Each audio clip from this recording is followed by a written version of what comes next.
So last week we started a text called Tattva Bodah. Tattva Bodah, as I had explained, it is the knowledge of the truth. The truth is the self. So it is a book for self-knowledge, understanding the self.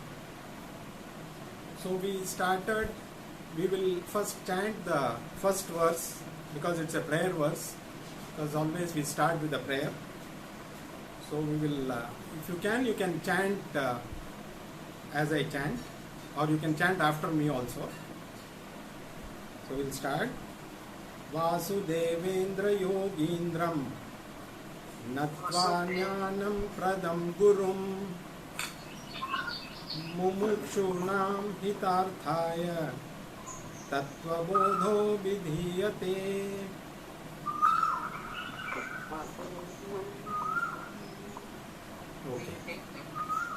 Okay. Now you can mute.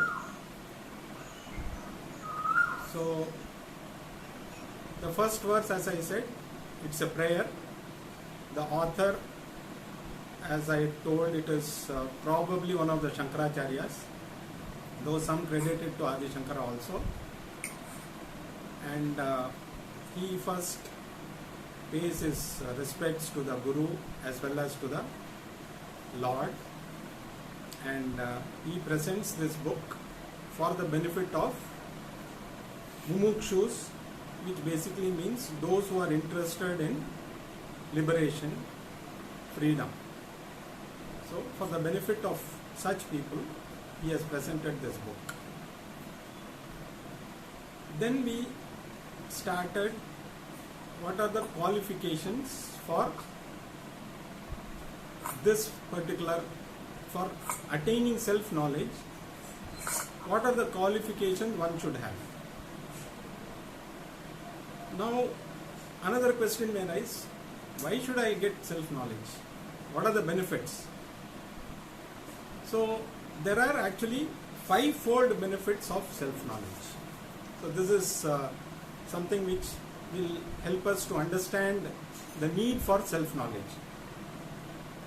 The first is, it addresses our curiosity.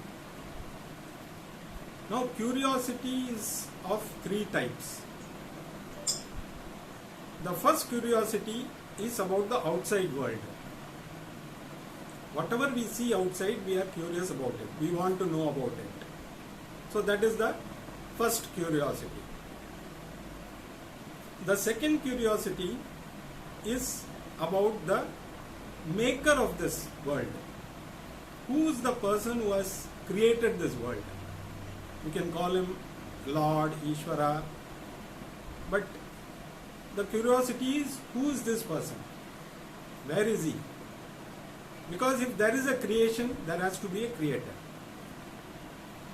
So we can see the creation, we are always, our senses are always outward looking at the creation, but we don't know who is the creator. But any creation has to have a creator. So that is the second curiosity we have. And the third curiosity is about the self. Who is this me? Now a curious mind is always a disturbed mind. The more curious we are, the mind will be more disturbed. We are always looking for answers for so many things. Now how to resolve this? To resolve this, the three curiosities that we have regarding the world, regarding the maker, and regarding the self, if we can find out the link between these three, what is that links these three? If we are able to understand that, the mind will become peaceful. So that is the first benefit. The second benefit is, it gives permanent happiness. Because once you know yourself, you will understand the root cause of unhappiness, and if you remove the root cause, naturally you will be happy. So that is the second benefit. The third benefit is you always depend on something outside to bring you happiness. So it removes the dependence on the external factor for happiness. You don't have to search for happiness outside. So once you have the self-knowledge, you will understand that you don't need to go outside for happiness, because you are the very embodiment of happiness. So that is the third benefit.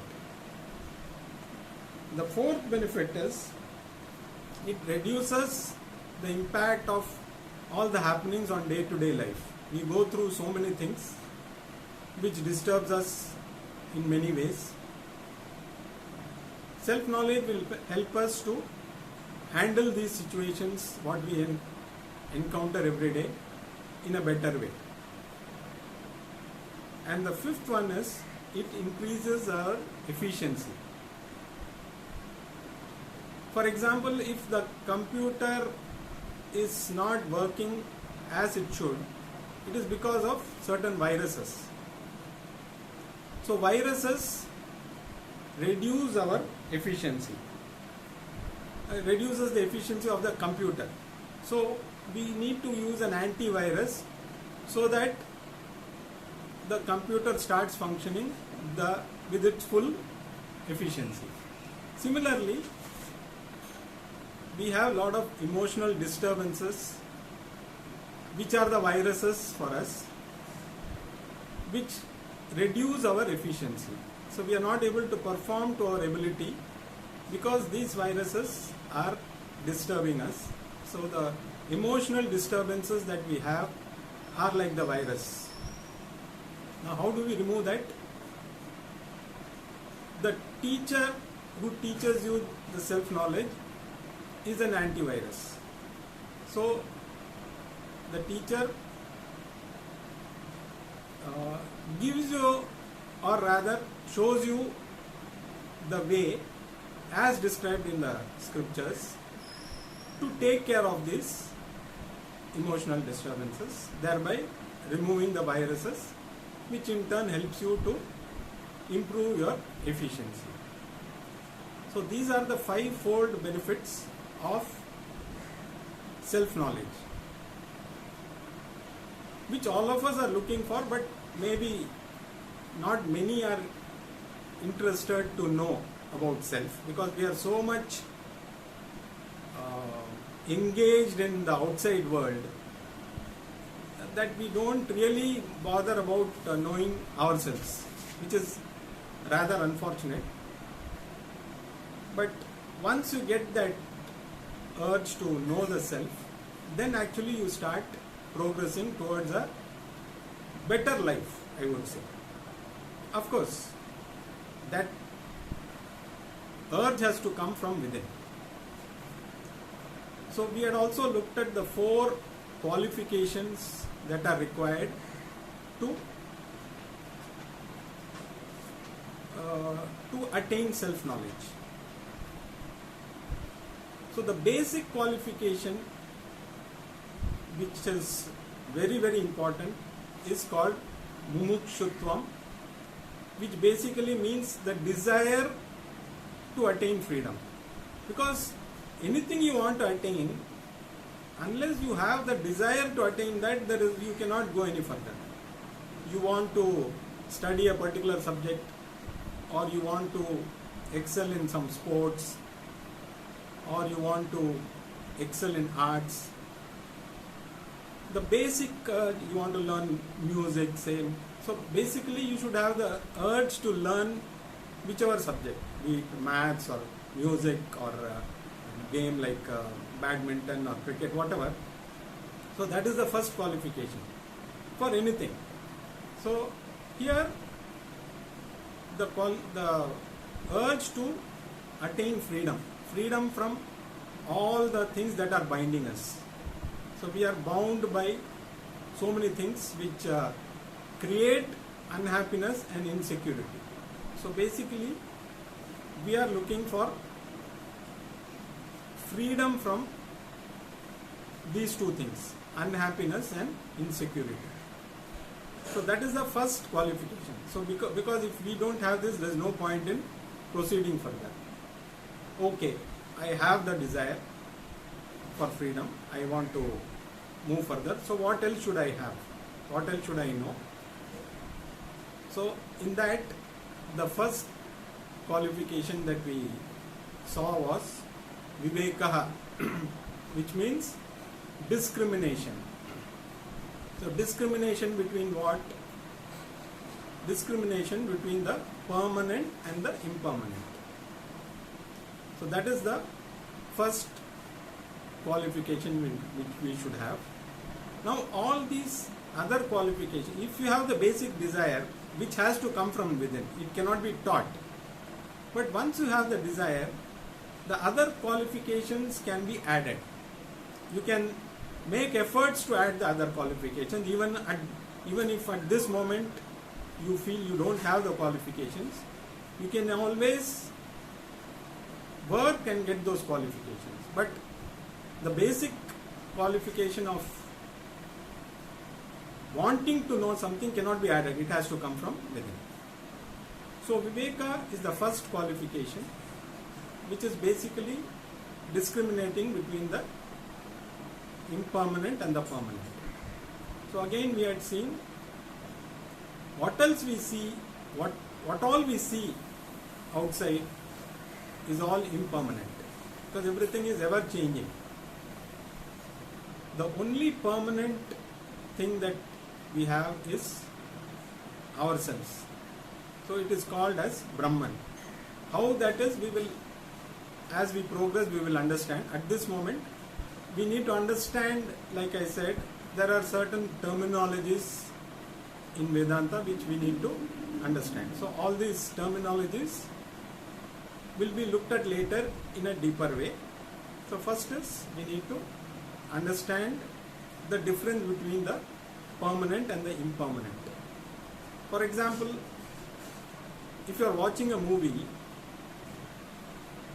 you see the screen unfolding various things. Now what is permanent in a movie? You know the movie itself is impermanent because you know it is not real. But when you are watching it, you feel it is real. We emote with it. If there is a sad scene, we also cry. If there is some comedy, we also laugh with it. So we also, at that moment, as long as the movie is going on, we feel that is real. But once the movie is over, we come back to earth and say, oh, it's all a movie. So all those emotions which we went through were just for something which was not there. It was just a fictional thing which we saw. In a movie, there's only one thing that is permanent, that is the screen. The screen shows so many movies. There are always different kinds of movies. Every week they change the movie. But nothing happens to the screen. If there is a fire in the movie, the screen doesn't burn. If they show water in the movie, if there's rain in the movie, the screen is not affected. So if we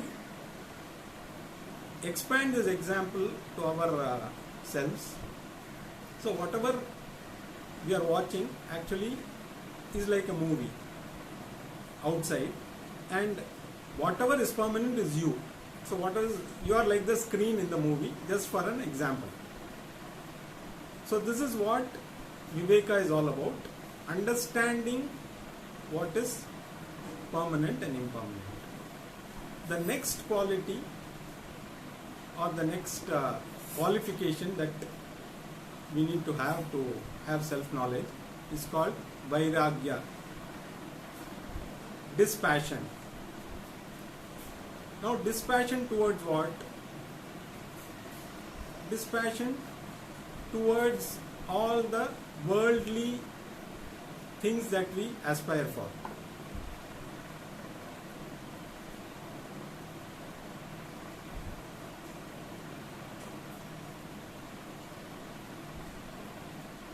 Is it same for everybody?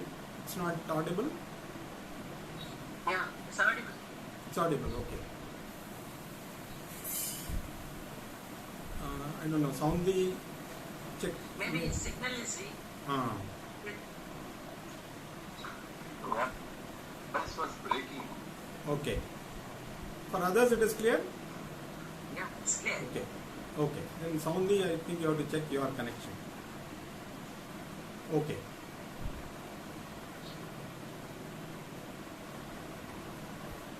So, I will just relog it. okay. In browser. Okay.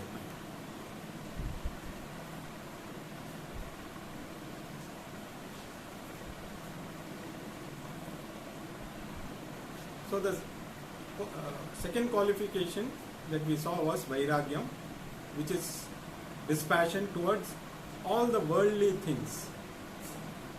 And not only it says worldly things, towards all the heavenly things also.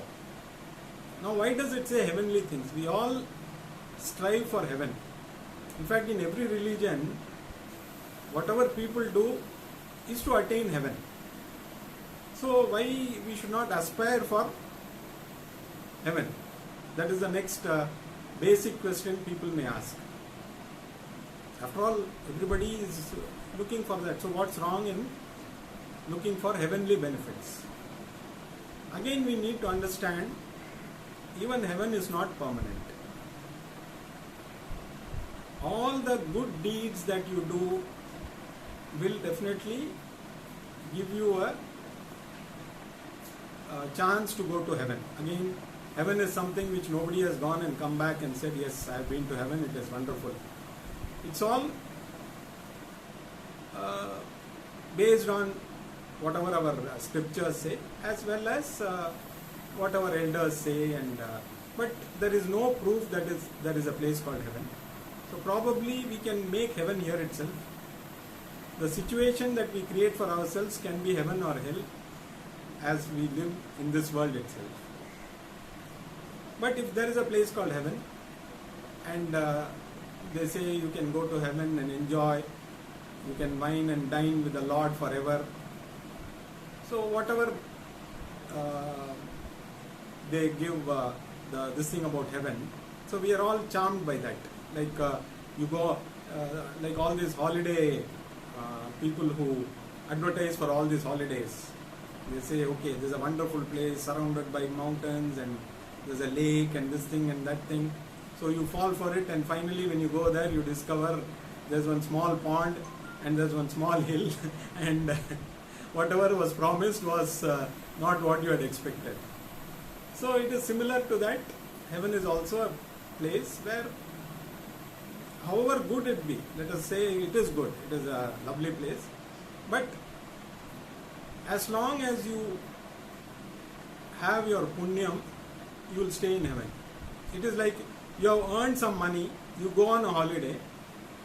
As long as your money is with you, you will enjoy the holiday. The moment your money is over, you have to come back. You cannot stay beyond that. So first, that is why it says even heaven is impermanent. In terms of our time, maybe it is a few thousand years you may spend in heaven, but ultimately it is impermanent. It's only it is not eternal. So the permanency is only relative. Something is longer than the other, it looks permanent, but it doesn't mean it is permanent.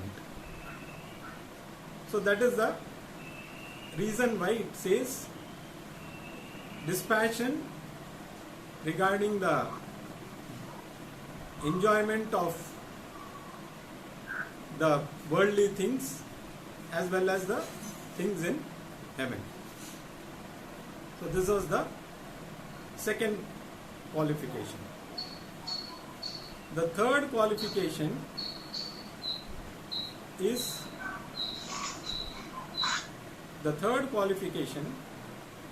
we had seen briefly. There are a set of 6 qualities or wealth one should possess. These 6 qualities are essential for self-knowledge. So we will start from where we left off last time.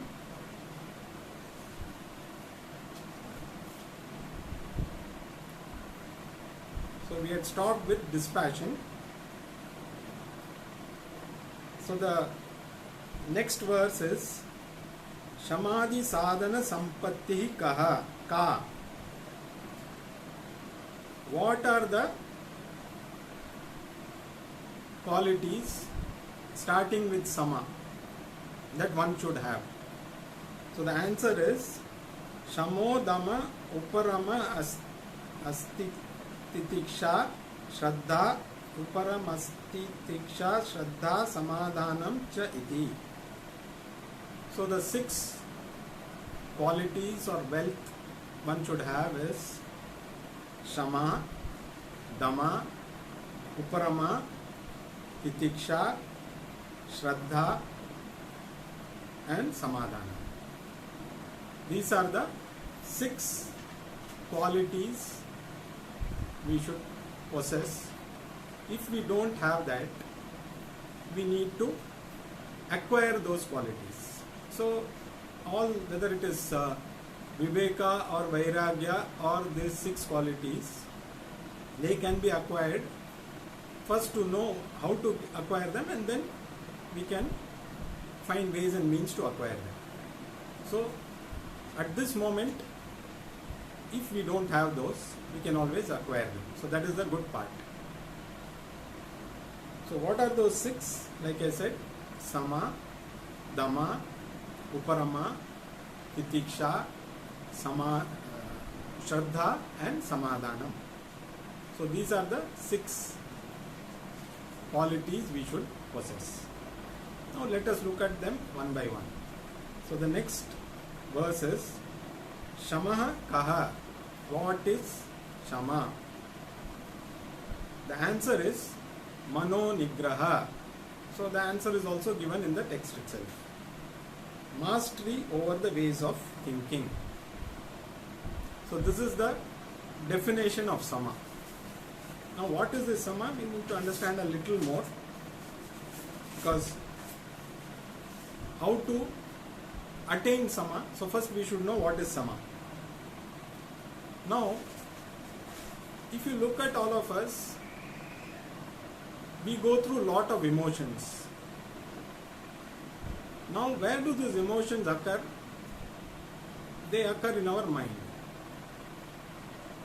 So we always put the blame on the mind for all the emotions. My mind is angry, my mind is sad, my mind is happy.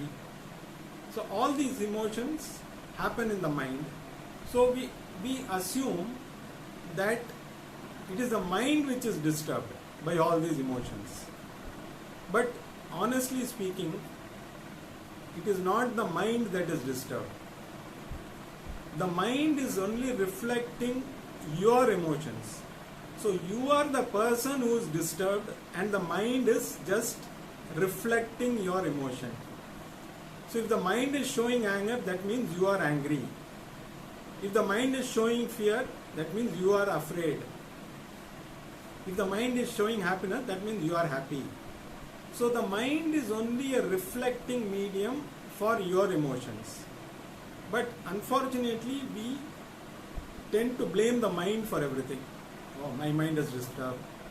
My mind is not okay. My mind is angry. My mind is afraid. So all these emotions which are occurring in the mind are actually our own emotions. They are not the emotions. The mind is just telling us, please pay attention. You are not okay. You are angry. You are disturbed. So please pay attention to yourself. So that paying attention to that whatever the mind is saying is called Sama, in simple words. So first you need to accept that suppose the mind is reflecting fear, You need to accept that I am afraid. The mind is reflecting anger, so you should accept, yes, I am angry. So once you accept that, then only you can try and correct that. So the mind is just showing you, okay, take care, you're not what you should be, you're disturbed, you're angry. So that will happen only when the mind is available to you at any particular moment. So sama is also availability of the moment of the mind when you need it, because without the mind you cannot function. So making the mind available for yourself is also called sama. Now how do we acquire sama? Because this is a very important quality to have if you want to know self. Because without having sama, if we try to know the self, we will not progress.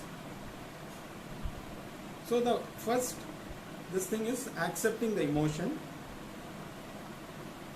because the mind wants to basically get rid of that emotion. So your mind is disturbed because of anger, it wants to get rid of the anger.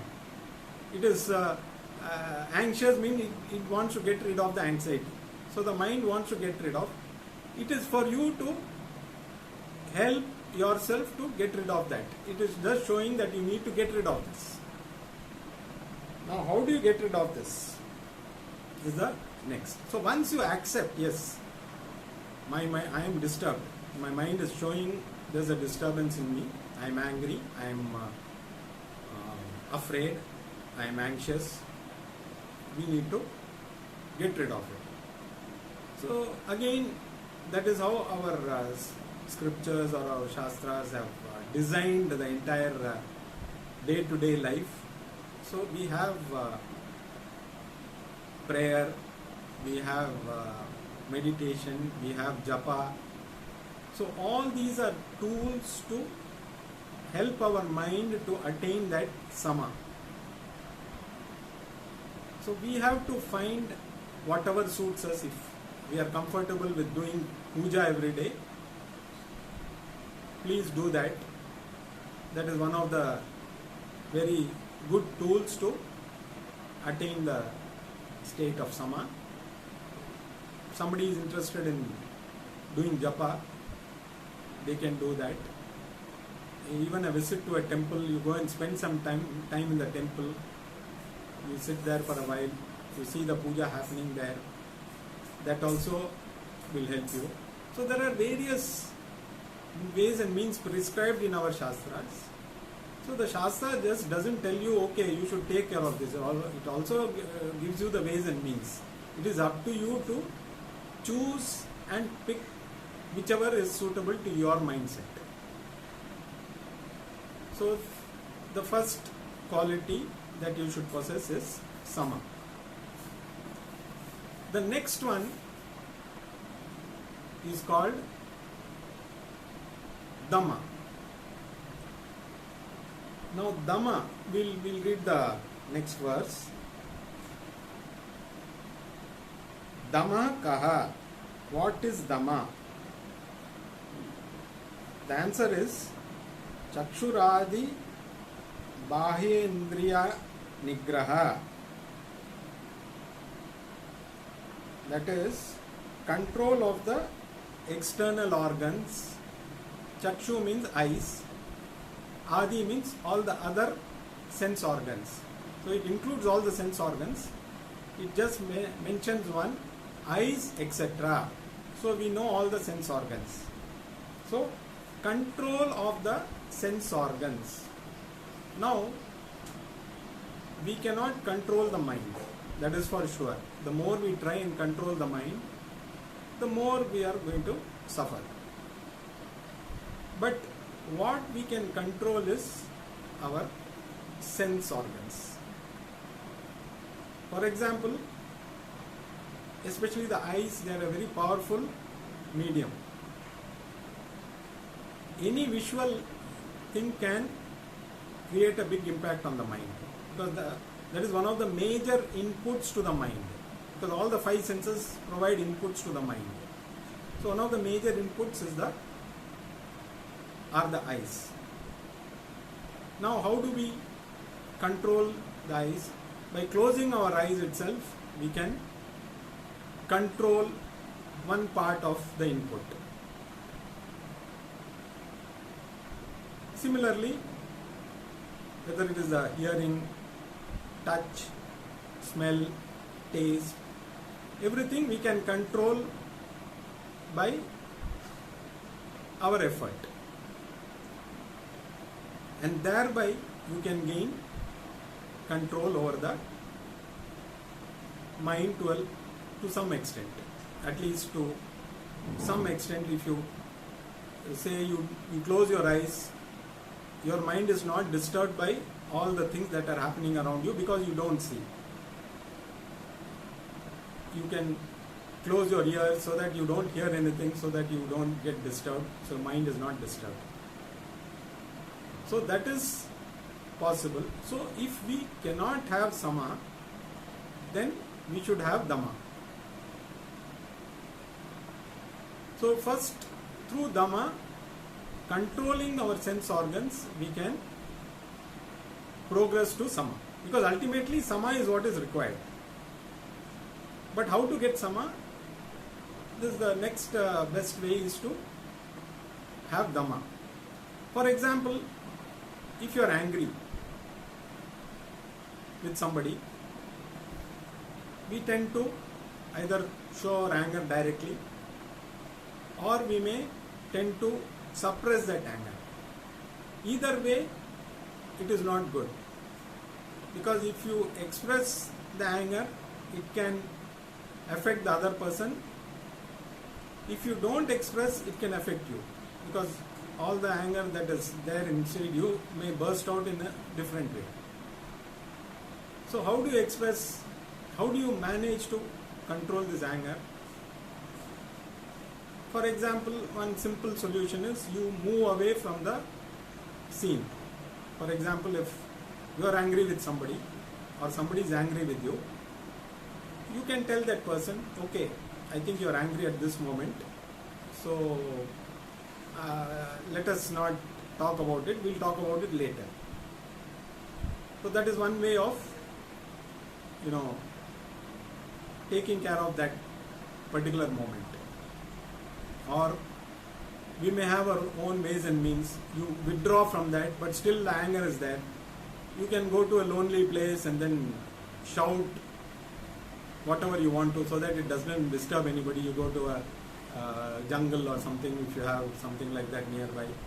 Or you can write a very strong email or letter now, because nowadays nobody writes letters. So you can type out an email or a WhatsApp message, write all, whatever you want to, but then you don't send it. So it brings out all the thing you want to express, but at the same time it doesn't affect the person. So Dhamma is to have control over your senses by practice, so that you can attain Sama. So this is the second quality. Now the third quality which we should have is, we'll read the next one.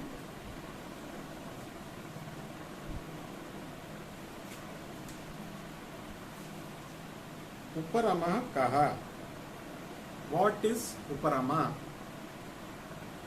Swadharmanushthana meva. That is the answer which is given. It is observance of one's own duties. So earlier we had a session where we talked about the do's and don'ts. So what you should do, you have to do. That is what Uparama is all about. You cannot avoid what you have to do. You may do hundreds of things, but if you don't do what you are supposed to do, which is your basic duty, then your mind is always going to be disturbed. So unless you do, you will not be able to keep your disturbance away from the mind. Sometimes it could be very inconvenient. Whatever is to be done may be very inconvenient, may not be to your liking. For example, if you go to a doctor, if he gives you a medicine, like doctor says apple a day keeps the doctor away, you eat apples, and if you like apples, great. But if he prescribes a medicine which is not palatable, you will say, oh, I don't want this medicine, can you give something else? But that is the only thing which is going to cure your problem. So whether you like it or not, you need to have that medicine. Whether it is bitter or whatever the taste may be, which is not at all to your liking, but you need to take it because you want to get cured. So that is what Uparama is, doing what is to be done. Sometimes it may be very inconvenient, very difficult for us to do, but once you do it, you feel great. For example, today, in fact yesterday was Amavasya and part of today also. So some people did Tarpanam yesterday and some people did today also. So I had to go to my priest's house in the morning, that's why I got a bit delayed. So it was raining. It started raining just when I had to leave. So I had the mind was always making excuses. I have to go all the way to Mylapore. So let me skip it today. So why go all the way? It's raining also. Then I thought, okay, once in a month we are doing something for our ancestors, your parents. Little bit of discomfort is not going to make a big difference. Let me try. So then I said, okay, it was not so heavy. So I just put on a raincoat and it was a half an hour drive by scooter to that place. It was only a 15-minute job to say, 15-minute ritual which the priest did. But now I feel so good. Because yes, it was not easy, it was the mind was finding all kinds of excuses not to go, but having done, you really feel great. So that is what Uparama is all about. When you do something which you are supposed to do but you want to avoid, but when you do it, it brings you great happiness. The mind also feels very relaxed when you do that. So this is a very important quality required for self-knowledge, which is Uparama. Now let us move on to the next verse. Titiksha ka. What is titiksha? Shitoshna sukha dukha adi saishnutvam. So what is titiksha? The simple meaning is endurance of cold, heat, pleasure, pain, etc. We all go through different emotions, different conditions. Like it was so hot till yesterday. We were all miserable. We were always complaining, oh, so hot, so hot. Suppose you go to a very cold place where it is snowing, you will complain, oh, it is so cold, so cold. Like that, some things when you do, you get a lot of pleasure. Some things when you do, you feel a lot of pain. So these two opposites are always there in our lives. You cannot avoid going through this. You cannot say, no, I will not be in a hot atmosphere at all. I want only cold.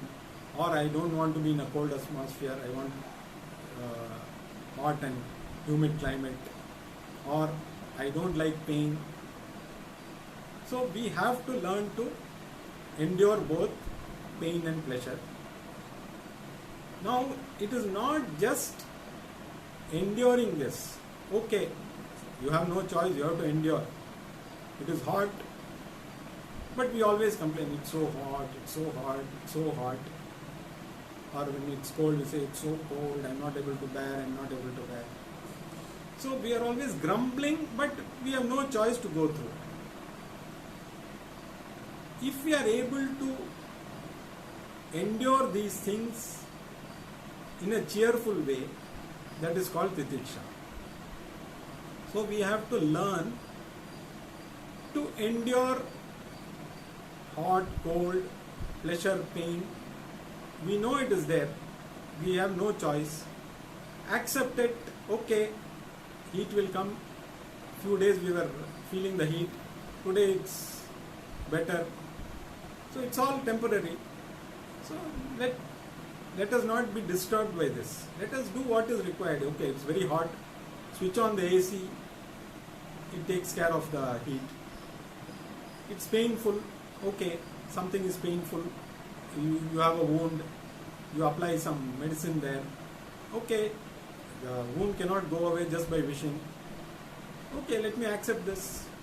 Or you are traveling somewhere. You go to the airport, you find the flight is delayed by some 4 hours. This is not right, so this thing, that thing. We keep on complaining about things. You have no choice. Because you wanted to go on time, the flight cannot go. Because there is a reason, they have delayed it. So okay, let me utilize that time. If you have some music, let me read a book, or let me do something useful, or let me talk to somebody. Let us accept the situation and move along. So that is called titiksha. Accepting a situation, whether it is painful or not comfortable, in a cheerful way, and moving along is called titiksha. So we have so far seen 4 qualities. The balance we will see in the next class. Thank you.